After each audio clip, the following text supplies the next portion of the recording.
Today we will do our new topic, that is analysis of financial statement. Financial statements are those statements which are prepared at the end of the year in order to show the financial position of business enterprise.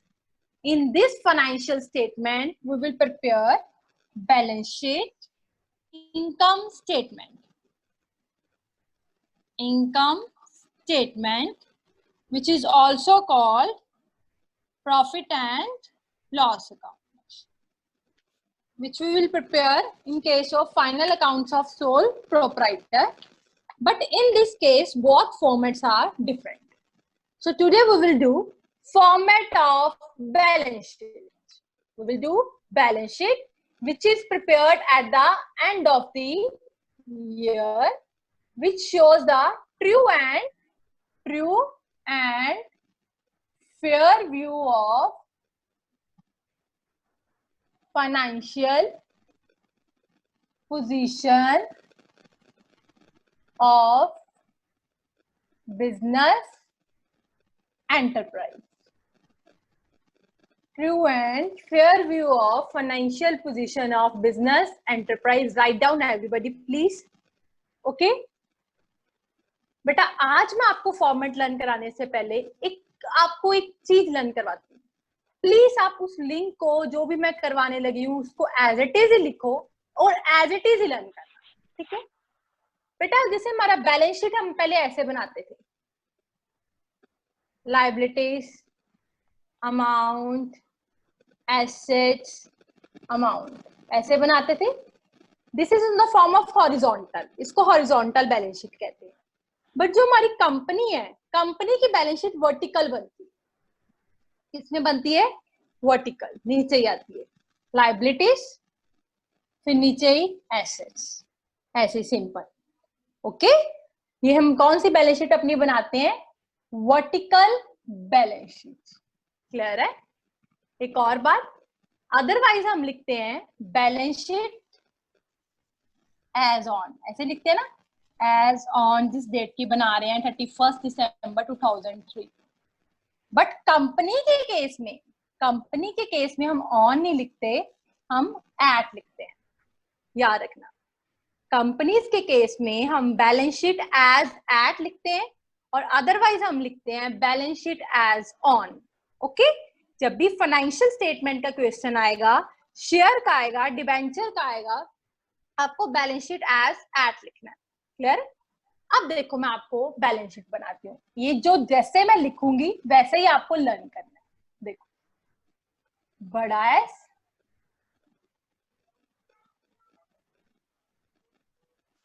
बड़ा S, small S, R small, M small. ससरम, इसको ऐसे learn करना है, हंसना नहीं है, learn करना है. Sasaram,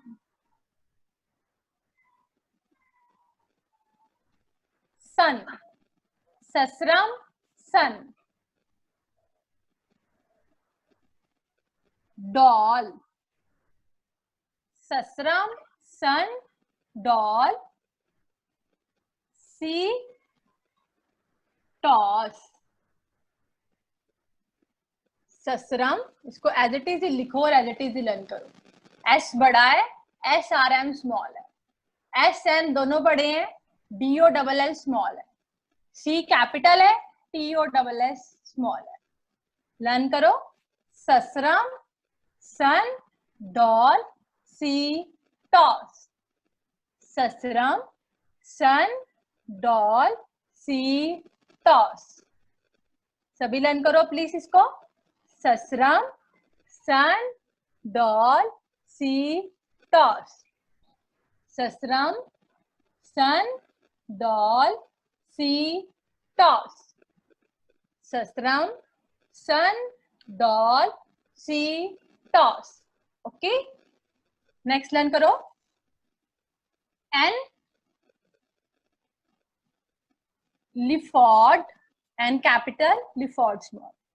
N Lifford, C TISCO. N Lifford, C Tisco. Format of balance sheet है 6 मार्क्स के लिए 90% अगर कोई क्वेश्चन आता है तो यही आता है, यही रिपीट होता है। इसको अच्छे तरीके से बेटा आपने करना है। क्या है ये हमारा? ससरम, सन, डॉल, सी, टॉस, आगे है एन, लिफोर्ड, सी, टिस्को, एन, लिफोर्ड, सी, टिस्को, एन, लिफोर्ड, सी, टिस्को। आई होप ये आपको लर्न हो गया हो। I will repeat again. ससरम, सन, डॉल, सी, टॉस, एन, लिफोर्ड, सी, टिस्को, एन, लिफोर्ड, सी, टिस्को। दोबारा बोलते हैं अब हम, सब बोलो मेरे साथ साथ। ससरम, सन, डॉल, सी, टॉस, एन, लिफोर्ड, सी, टिस्को। ओके, अब ये हो गया हमारे पास फॉर्मेट ऑफ बैलेंस शीट। अगर आपको ये लर्न हो जाता है ना, ये मेरे खुद का बनाया हुआ ये, अगर आपको ये लर्न हो जाता है तो आपको सारा बैलेंस शीट का फॉर्मेट लर्न हो जाएगा। अदरवाइज आप लर्न नहीं कर सकते बैलेंस शीट का फॉर्मेट। ओके, बैलेंस शीट की दो साइड्स, एक होती है हमारी लायबिलिटी साइड और एक होती है हमारी एसेट साइड। ठीक है बेटा, this is our liabilities and these are our assets. These are our liabilities. Sasram, Sandal, Cetos and Lifford, Cetisco, ये हमारी क्या है? Assets है। अगर आपको ये लर्न हो गई है तो मैं आपको पूरा फॉर्मेट ऑफ बैलेंस शीट करवाती हूँ। ठीक है बेटा, kindly look at the board carefully. मैं ये रब कर रही हूँ।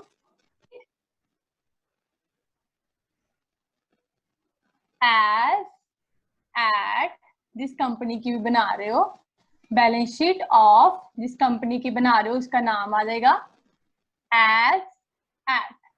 जिस डेट को बना रहे हो आपने वो डेट लिख देनी है साथ। ठीक है, देखो format, particular,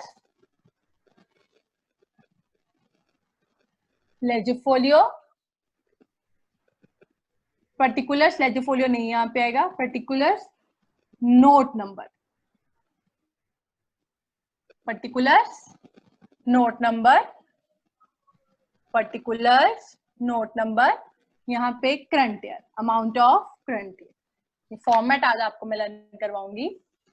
particulars note number and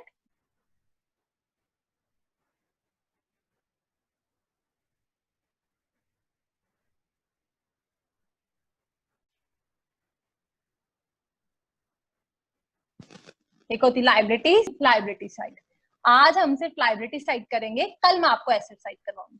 ठीक है बेटा, लाइबिलिटीज इसमें क्या है? ससरम, मैंने आपको लर्न करवाया था ना, लाइबिलिटी सारी आप ऐसे लिख लो। देखो एस, बड़ा एस,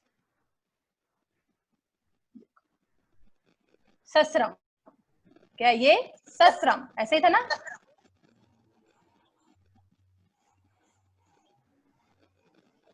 ससरम, सन,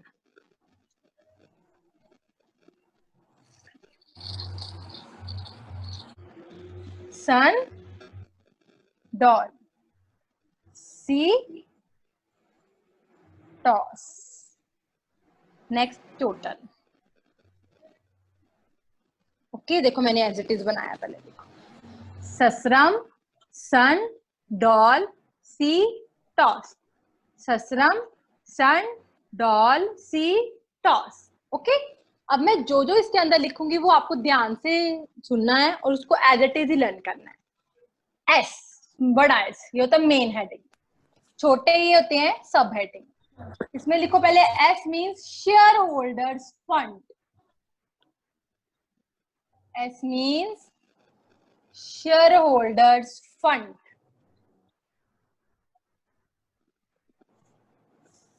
share holders fund, S means ये मेन हेडिंग, आगे सब हेडिंग, इसके आगे डॉट लगा दो। 3 सब हेडिंग है। फर्स्ट एस का मतलब है शेयर कैपिटल। आपने ऐसे नहीं लिखना एस लिख के आगे शेयर कैपिटल, नो, ये सिर्फ आपको मैंने लर्न करवाने के लिए फॉर्मेट ऐसे किया है।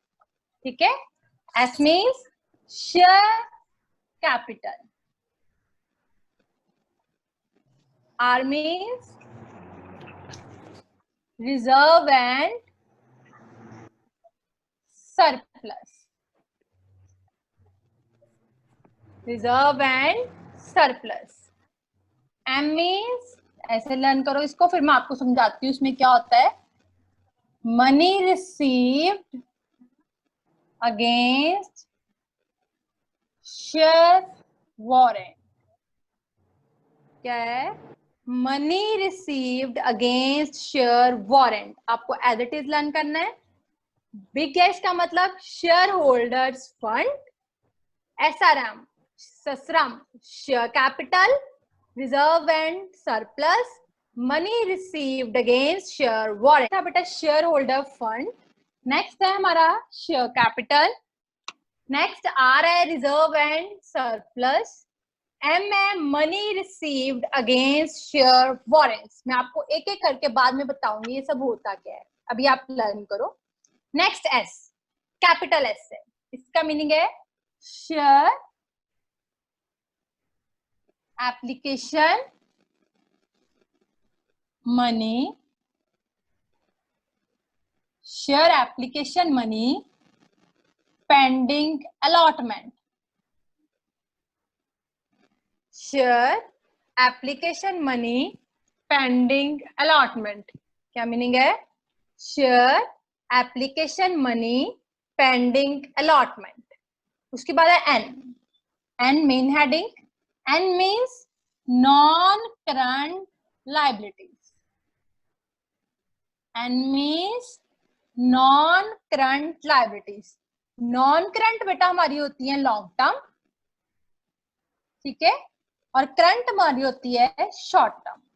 नॉन करंट लाइबिलिटीज के अंदर हमारे लिखा हुआ है डॉल, ये हमने पूरा करना है। डी, डी लर्न करते हैं पहले। Deferred tax liabilities. क्या है? Deferred tax liabilities. O, other non current liabilities, other non current liabilities. L, long term provisions, long term provisions. Next L, long term borrowings, like long term loan from bank, long term borrowings। Non current liabilities के अंदर चार heading, doll, deferred tax liabilities, O से other non current liabilities, L से long term provisions, another L से long term borrowings. Okay, next come to C. C means current liabilities, C means current liabilities। सबसे पहले हमें toss लिखना है, T, T means trade payables, means हमारे creditors, trade payables। O means other current liabilities, other current liabilities। फिर S, current क्या होता है? Means current means short term. जैसे नॉन करंट आपका लॉन्ग टर्म होता है, वैसे करंट शॉर्ट टर्म होता है, ठीक है। ट्रेड पेबल्स आ गया। ओ से सिंपल है other current liabilities. S means short term provisions. Next S means short term borings. बेटा ये देखो, ये दोनों सेम है, ये है नॉन करंट लाइबिलिटी, ये है करंट लाइबिलिटी, दोनों का पहला ही वर्ड भी डिफरेंट है। इसमें डॉल था तो इसका मीनिंग है डेफर्ड टैक्स लाइबिलिटी, इसमें टी है तो इसका मीनिंग है ट्रेड पेबल्स। बाकी देखो, O other non current liabilities, ये ओ क्या है? Other current liabilities. L long term provisions, ये short term provisions. Long term borrowings, short term borrowings. Okay, ये अब हमने टोटल कर दिया। अब मैं आपको सारा एक बार रिपीट करती हूँ, ध्यान से सुनो। This is our liability side. ससरम, सन, डॉल, सी, टॉस। आपने कहीं पे भी इसको लिखना नहीं है, because this is just the abbreviation कि आप इसको लर्न कर सको, और कुछ नहीं है। एस का मैंने क्या बना दिया, शेयर होल्डर्स फंड। नेक्स्ट है share capital, reserve and surplus, money received against share warrants. Share, फिर एस बिग है, इट मींस ये मेन हेडिंग है। Share application money pending allotment, share application money pending allotment. Next है फिर N. N क्या है हमारा, non current liabilities. N means non current liabilities, N means non current liabilities. Okay, फिर इसके आगे डॉल।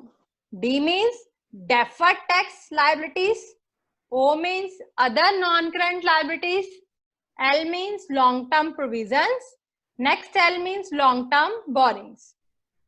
फिर हमारा करंट लाइबिलिटीज, पहला क्या आ गया, टॉस। टॉस में पहला क्या आ गया, trade payables, other current liabilities, short term provisions, short term borings, total. So that's will be the today. I hope ये आपको आज का समझ आ गया हो। स्टिल अगर आपको कोई प्रॉब्लम हो तो आप मेरे से पूछ सकते हो। Thank you.